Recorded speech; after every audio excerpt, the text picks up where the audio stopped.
senhor estava trabalhando para a Transnordestina Logística do Grupo CSN, largou a iniciativa privada para se dedicar à vida pública, à vida política. O senhor não se considera antítese do que muito eleitor está procurando hoje? Eu digo, está na moda eleger iniciante ou então aqueles que se dizem não políticos. Como é que o senhor se coloca nessa situação? Você não é o contrário disso tudo?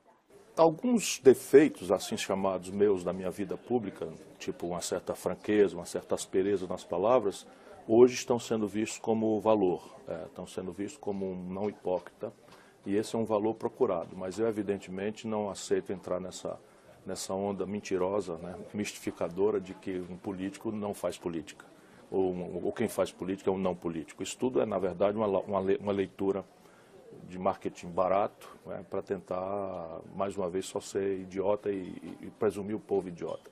Na verdade, eu represento um projeto alternativo para o Brasil há muitos anos. Esse projeto tem se aperfeiçoado, tem se aprofundado, eu tenho um pouco mais de lucidez sobre os pontos nevrálgicos da questão socioeconômica brasileira, e isso faz a diferença, vamos dizer, da minha personalidade no processo de debate no Brasil. Falando nisso, o senhor se colocando como uma terceira via ou como uma possibilidade, o senhor disse que o senhor só sai candidato se o PDT, o partido do senhor, assim quiser. Mas as pesquisas indicam que só o deputado federal Jair Bolsonaro e o prefeito de São Paulo, João Dória, estão no momento em condição de competir com o ex-presidente Lula. O senhor está parado nos 5% nas pesquisas. Como é que o senhor avalia esses resultados? E eu gostaria também de saber se esse é um motivo razoável para o PDT não lançar o senhor candidato. Como eu digo, eu sei bastante bem com a minha experiência o que é que espera uma pessoa que pensa o que eu penso, que fala o que eu falo, que tem os conflitos que eu tenho ao longo de uma vida de 37 anos de experiência limpa, né? Nunca respondi ao inquérito sequer para ser absolvido, isso é nada mais do que minha obrigação, mas nesses tempos horríveis que o Brasil está vivendo é um adicional de atributos, né, que o país está procurando. E essas pesquisas, para quem tem a vivência que eu tenho, nada representam, absolutamente nada, a não ser um retrato desse momento. E o retrato desse momento é de um povo machucado, 14 milhões e 300 mil desempregados, quase 9 milhões de brasileiros empurrados para o biscate, para a informalidade, para o trabalho na rua sendo reprimido. E a política para essas pessoas é um ruído, quase sempre associado com esse escândalo novelizado de corrupção. E na hora própria, tudo isso vai se alterar profundamente. Não quero dizer que inverta as coisas, mas isso tudo hoje é provisório. Quando que é a hora própria? Quando que a gente pode começar a levar em consideração as pesquisas de fato? No Brasil, quando você começa a colocar na prateleira as alternativas concretas, reais e suas, vamos dizer, personas políticas, seus acompanhamentos e seus signos, né? Então, o que é que representa A, B, C ou D? E você vai ver claramente que isso só vai acontecer lá para julho de 2018. E, nesse caso, evidentemente que as pessoas chegam. Mas se você hoje, por exemplo, fizer uma pesquisa espontânea, em que você não induz o eleitor a repetir o nome mais conhecido ou o nome mais comentado presentemente, você vai ver que está todo mundo ali meio que japonês. Mas aí tem algo que pesa um pouco contra o senhor, que é a rejeição. O senhor também é um dos nomes com maior índice de rejeição. Pesquisa recente coloca o senhor com 56% de rejeição, algumas outras um pouco abaixo. Eu queria saber o que pesa contra o senhor. O senhor é o maior inimigo do senhor? Eu queria saber se o senhor tem que brigar consigo mesmo, se o senhor se considera um adversário do senhor mesmo. Repare, hoje você deveria ler as pesquisas uma mistura de notoriedade, ou seja, nível de conhecimento, menção espontânea como preferência e rejeição espontânea, que é aquela que conhece e não aceita. Uhum. E, evidentemente, a minha grande rejeição nesse momento é que eu não sou conhecido, eu não estou no elenco de opções das pessoas, apesar de estar na estrada há tantos anos, já ter sido candidato duas vezes. Não tem um recall de 98, de 2002? Não qualitativamente, eu tenho essas informações científicas, né? Uhum. Entendi. Agora, o senhor acha que o desempenho do senhor, a rejeição, por exemplo, pode estar ligada com o fato do senhor já ter passado por 7 partidos? O fato, enfim, do senhor ter a fama de ser destemperado, de ter... Eu devia merecer nessa coisa de ser destemperado, mas eu sou atacado não é pelo que eu falo, eventualmente, de sangue quente, ou porque me zango com alguma coisa, e eu realmente sou uma pessoa indignada. Na verdade, isso é uma coisa que se faz para desqualificar o que eu digo de sangue frio. Eu vivo contando aos brasileiros, com números, aquilo que é a grande perversão do nosso país. o Estado Nacional Brasileiro está montado como um mecanismo de transferência de renda de quem trabalha e produz para quem especula. Só que esses especuladores são as 10 mil famílias abastadas do país que controlam a grande mídia, que controlam o financiamento das campanhas apodrecido como está, que controlam, enfim, as mediações tradicionais do país. Mas o senhor acha que essa posição mais à esquerda do senhor, justamente por defender tudo isso que o senhor acabou de dizer, repercute ou soa de uma forma diferente para quem compartilha dessas ideias? Ah, mas sem dúvida. Eu sou considerado um comunista para a direita e sou considerado um direitista para a esquerda, ou seja, eu estou na posição correta. E o que o senhor é? Como o senhor se define? A minha formação é de um socialismo democrático em permanente revisão, porque no Brasil até os adjetivos esquerda e direita estão malversados. Porque se você olhar, por exemplo, a economia política do PT, dos 13 anos de Lula, Dilma, é uma economia política extremamente conservadora, extremamente, vamos dizer, não digo de direita, porque seria uma coisa também que já exagera, mas extremamente conservadora. Evidentemente com políticas sociais compensatórias de largo alcance, o que não estava suposto no consenso de Washington, no thatcherismo, e que no Brasil tem essa peculiaridade. Mas é uma política social compensatória, aquilo que qualifica basicamente a solidariedade com os mais pobres do PT. Voltando um pouquinho no que o senhor fala, que o senhor é um comunista para a direita, enfim, um conservador ou enfim, para a esquerda, o senhor acha que o desempenho do senhor, a rejeição, por exemplo, pode estar ligada com o fato do senhor já ter passado por 7 partidos? O senhor pode ser classificado como um político sem identidade partidária? Em absoluto não. Se tem um político que tem uma linha de vida coerente, sou eu. Agora, de novo, como não se pode dizer que eu sou um imoral, né, que eu sou envolvido em corrupção, que eu tenho um escândalo, seja qual for, como não se pode dizer que eu não fui um governante eficiente, eu fui o governador mais popular do país no meu tempo, o melhor aprovado prefeito das capitais do Brasil ao meu tempo, ministro da Fazenda, administrei a economia brasileira, entreguei com inflação zero, praticamente a pleno emprego, com a menor taxa de desemprego da história, com superávit nunca alcançado, nem antes nem depois. De maneira que tem que se inventar um estigma qualquer. Mas lhe falta identidade partidária, por exemplo? A identidade partidária falta a todos os políticos brasileiros, a 100% deles. Se você, por exemplo, Lula olhar... também, por exemplo? Absolutamente. Olha o que o Lula dizia, pensava e o que o PT representava antes do poder e hoje. E veja a enorme distância entre uma coisa e outra. Veja o que o PSDB representava quando nós fundamos o PSDB. Pergunto, qual político, tirante aqueles que não fizeram o seu próprio partido, como o Lula, como fez a sua própria central sindical, né? Qual político brasileiro não mudou de partido nos últimos 20 anos? A maioria deles mudou. Nenhum. Certeza. Simplesmente a Marina teve 3 partidos em 2 anos. Não, é verdade. O Bolsonaro o senhor já passou por 7, 7 é muito. Sim, mas eu tenho 37 anos de vida pública. Vamos dividir 37 por 7. Não é essa a questão, não. A questão é a seguinte, eu fui incoerente alguma vez na vida? Veja uma opinião minha dele dita há 25 anos atrás e veja, compare com a hoje. Falando em incoerência, eu vou tentar pegar esse ponto do senhor. Eu vi uma entrevista do senhor em maio do ano passado. O senhor disse num programa de TV que adoraria ser candidato a presidente, principalmente se fosse com o presidente Lula. Mas recentemente o senhor parece ter mudado de opinião, o senhor tem dito que se o presidente Lula concorrer, ele vai polarizar a disputa de tal forma que o eleitor não vai ver o senhor em nenhum dos lados. O senhor mudou de ideia do ano passado para cá? Por que se que o senhor você reparar, disse... é a mesma. Eu tenho dito sistematicamente, o problema é que os fatos são complexos e eu os olho assim, com a complexidade. Enquanto isso, uma certa imprensa nacional brasileira gosta muito de resumos e explicitações maniqueístas, etc. E às vezes eu pago um pouco por isso, mas não faz mal também, já estou acostumado. A questão básica é o seguinte, eu só dependo de uma circunstância para ser candidato ou não. O PDT, o meu partido, decidir que eu sou. Dito isto, eu quero dizer de novo aquilo que eu sempre disse, eu não gostaria de ser candidato se o Lula for. Por quê? Porque não é propriamente uma homenagem a ele, é porque ele, na hora que for candidato, ele racha o país em bases odientas, rancorosas, violentas, como nós estamos assistindo. Os lulistas e os antilulistas, e o país não tem ambiente para discutir o seu futuro. E eu acho que, desesperadamente, o Brasil precisa de um projeto novo, novas práticas, experimentar novas premissas do jogo político. Desesperadamente nós precisamos disso. Mas, desculpa insistir com o senhor, mas o senhor disse que seria melhor ainda concorrer com o presidente Lula. Então, o senhor mudou de ideia.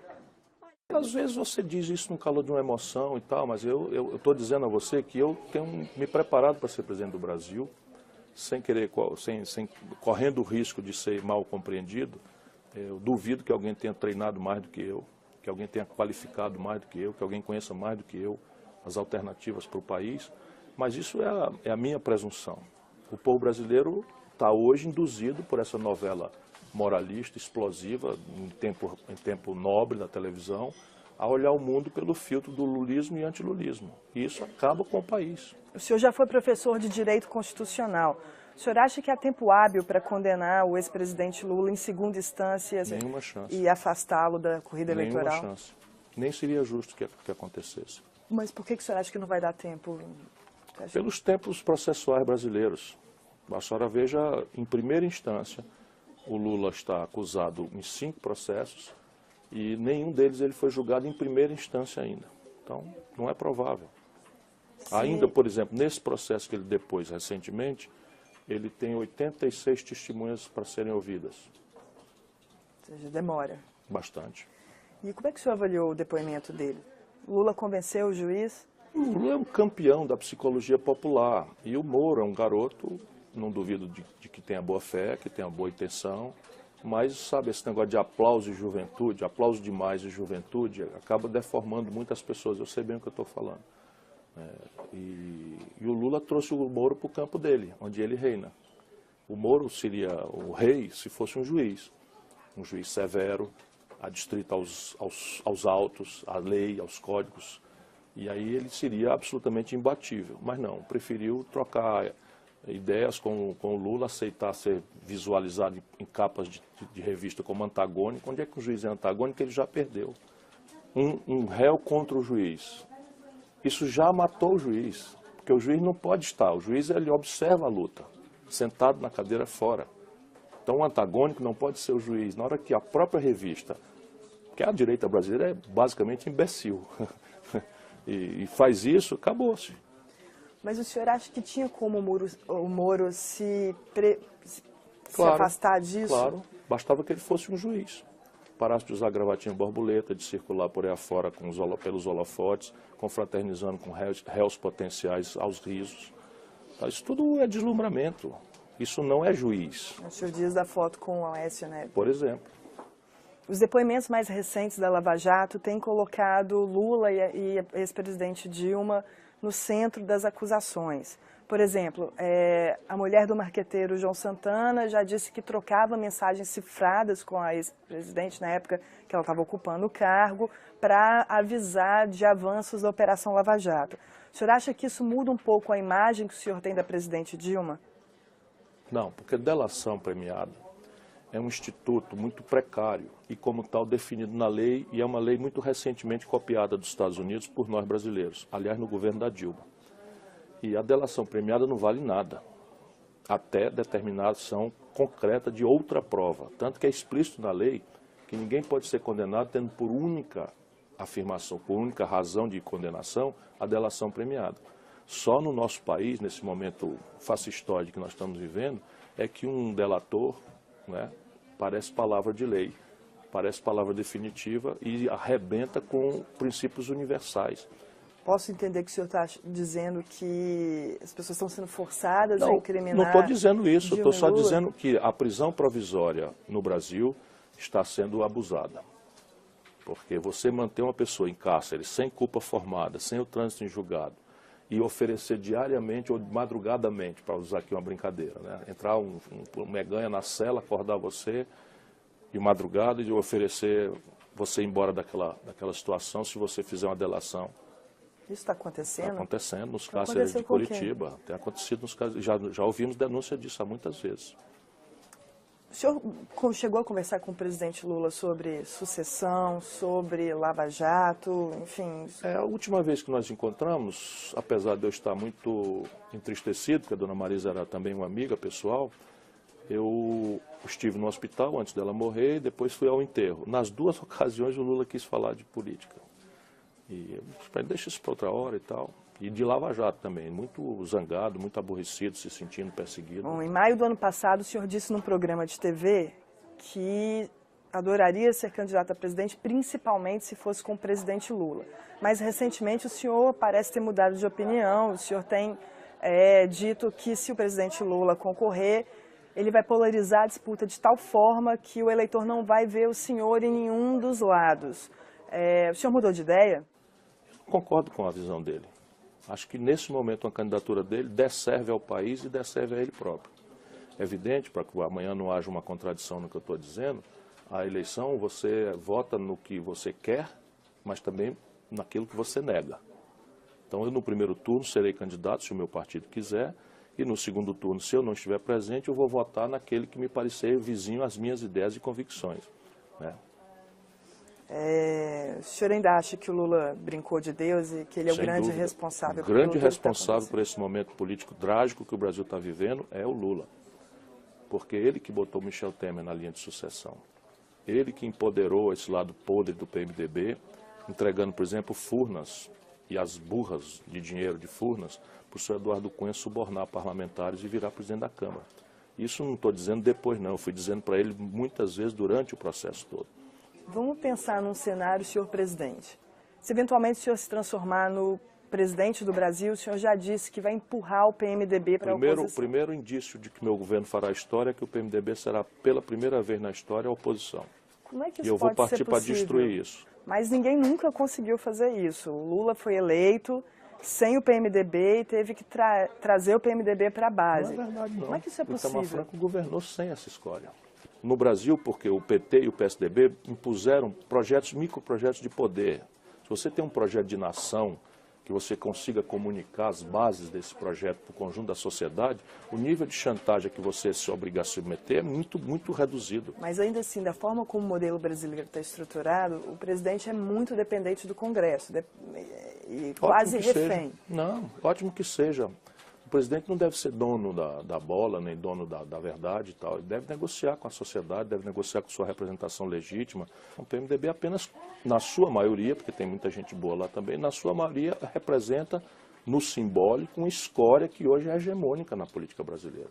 Mas isso inferniza muitos outros partidos. Pois é, e perturba muito quem está ocupando a cadeira do Sim, mas repare bem, isso é porque se deu ao longo dos últimos 20 anos poder a essa gente, poder central. Mas é justamente por isso que eu pergunto, se tem que mudar, eles Fernanda. Não conseguiram se livrar... Não conseguiram, não. Eles quiseram subornar políticos para ter tempo de televisão e quiseram amordaçar as possibilidades de CPI. Essas são as duas únicas razões pelas quais se montou essa máquina de podridão no país. Eu queria acreditar no senhor. Fica para a sua geração desafio. É difícil.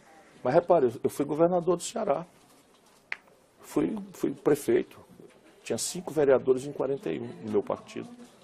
Se você fizer uma negociação correta, no caso brasileiro, as grandes mediações passam pelo Pacto Federativo, pelos governadores de Estado. Você fizer uma negociação ao redor de qualidade de teses, você já na campanha, você deve comover as pessoas a votar em aliados seus. Aliás, é o que tem acontecido no Brasil. Porque senão nós cairíamos na seguinte pergunta irrespondível. Qual foi a reforma que o Fernando Henrique propôs e que este Congresso não deixou passar? Nenhuma. Qual foi a grande reforma que o Lula propôs e que o Congresso brasileiro, este Congresso, não deixou passar? Nenhuma. Falando em personagens de peso e no Congresso, vamos falar um pouquinho do deputado Jair Bolsonaro. O senhor já chamou o deputado Jair Bolsonaro de tosco e franco, mas também o senhor já disse que ele cumpre uma função tática importante porque ele atrai parte daqueles que são anti-Lula ou antipetistas e tirando esse apoio do PSDB. O senhor acha que alguém verbalizar sem pudor posições extremas e extremamente controversas é bom ou ruim? Para o país, é bom, claro, porque eu sou um democrata visceral, de raiz.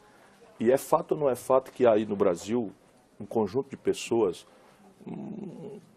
rapazes normalmente com grave problema afetivo em casa, e, enfim, com crise de autoridade com o pai ausente, etc., etc., essas pessoas precisam expressar categorias que inferiorizem os outros para que eles não se sintam tão nada. Eu entendo isso com o meu coração. E o Jair, ele representa isso. Ele fala com franqueza, com certo caráter tosco, né? Essas coisas. né? E ele cumpre um papel, na minha opinião, importante, porque ele aclara, ele tira o véu, né, de cima e basicamente ele dá um pit stop, né, uma parada técnica para esse eleitorado conservador que votava por antipetismo visceral no PSDB e que percebeu que o PSDB é uma grande fraude. Há quem diga que o senhor mede as palavras com relação ao deputado Jair Bolsonaro. Eu vou te explicar por quê. Primeiro, eu penso isso que eu acabei de dizer. Segundo, ele votou em mim na eleição de 2002. O senhor tem medo de bater nele? O medo de quê, mulher? Tem medo de... eu tenho coragem de mamar em onça. Porque a turma dele... Não, a guerra né? entre a turma dele e a minha na internet é uma coisa selvagem. Mas eu não.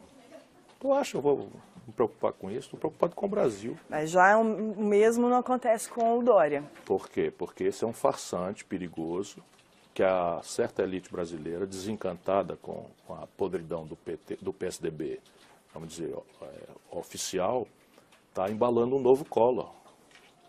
É um farsante perigoso para o país.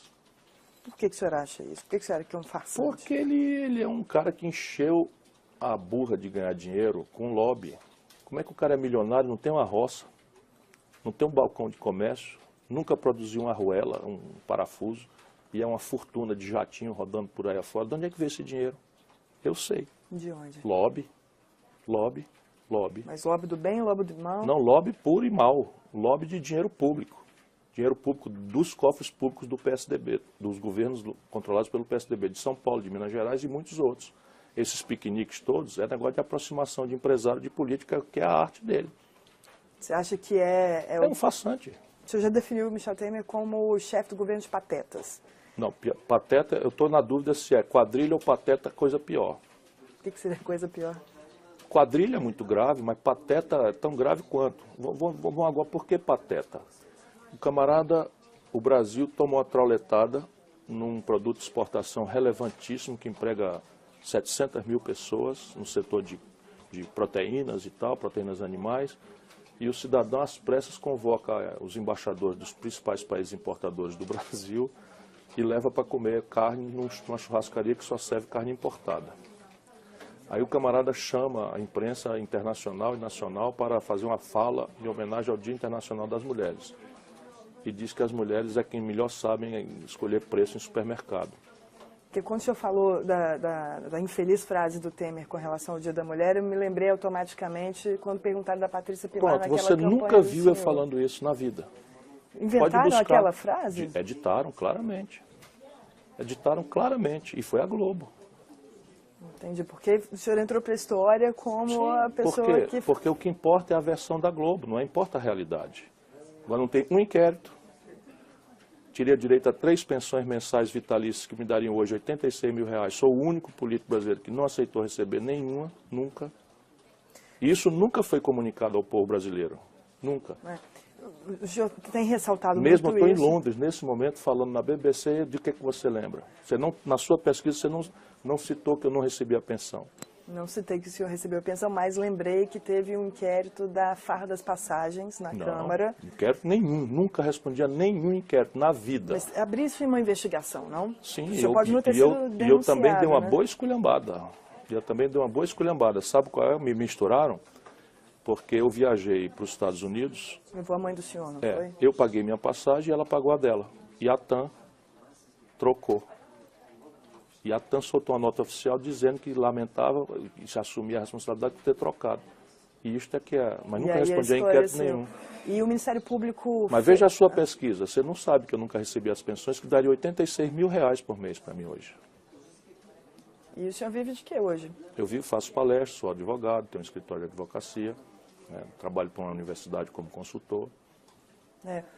Voltando ao assunto dos inquéritos, o senhor, como secretário de Saúde do governo do Ceará, teve uma denúncia do Ministério Público envolvendo terceirização, né?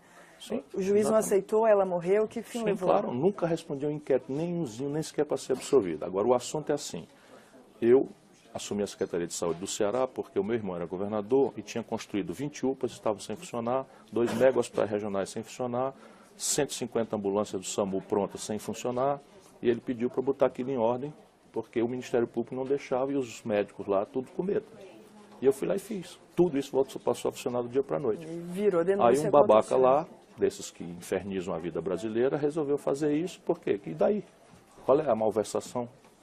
Eu criei uma cooperativa de socorristas e botei o SAMU profissional em todos os municípios do Ceará. Salvei milhares de vidas. Estou orgulhosíssimo disso até agora. Mas ainda ganhou uma denúncia, né? Denúncia não, mas denúncia arquivada.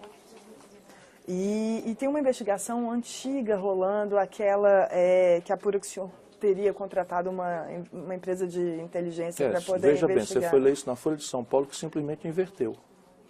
Mas eu sei também que o senhor foi hackeado e foi por exatamente. isso... Eu que processei, está aprovada, a perícia foi... História, só para entender.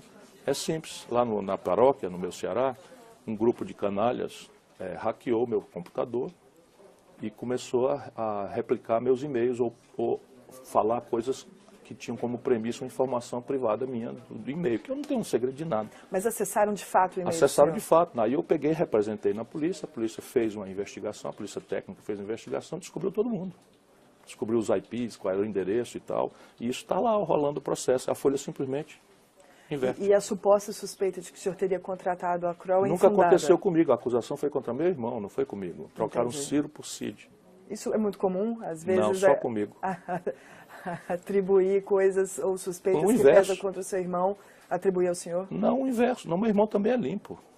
Assim, lá em casa a gente toca de ouvido, de olho fechado. O senhor acha que a Dilma, do ponto de vista econômico, errou ainda mais? Um desastre completo. Indo e voltando. Porque quando deu-se o desfinanciamento desse nível de consumo, eles reagiram como se fosse uma crise semelhante à de 2008. Que estava com os preços da commodity lá em cima. E houve uma crise em que o Brasil não teve tanto problema, bastava a gente enfrentar o colapso do crédito internacional com os nossos bancos, o BNDES, o Banco do Brasil, Caixa Econômica e alguma renúncia fiscal, e esse é claramente uma boa resposta. Só que desta feita o problema foi o desfinanciamento estratégico do país, que tem um padrão de consumo que é importado, que apresenta déficits gigantescos e que eram mascarados com o boom de commodities. Quando as commodities caíram, eles foram fazer renúncia fiscal em 2013 e foram arrebentando o país. É inacreditável, inacreditável. E aí, para resolver o problema, chama o Levi, que é 5º nível, né? Experiência anterior no serviço público, quebrou o Rio de Janeiro, para ser o ministro da Fazenda do Brasil. E aí bota taxa de juros na maior depressão, dá vontade de ir para não chorar. Na maior depressão econômica da história, a maior taxa de juros da história. Para terminar mesmo agora, o senhor veio para participar de uma mesa com o presidente da Câmara, Rodrigo Maia, e com o ex-ministro Jacques Wagner. Tem verdades a serem ditas, tanto para PT e DEM? Claro, eu não vim para conversar com eles, eu vim para conversar com os estudantes brasileiros e com os acadêmicos britânicos que têm curiosidade sobre o Brasil, e vou dar um depoimento que representa a minha experiência. Por exemplo, eu vou demonstrar claramente a estupidez retórica, a manipulação de valores falsos, né, por essa história de presidencialismo de coalizão que tributam ao Congresso os problemas do Brasil. Os problemas do Brasil são do Executivo.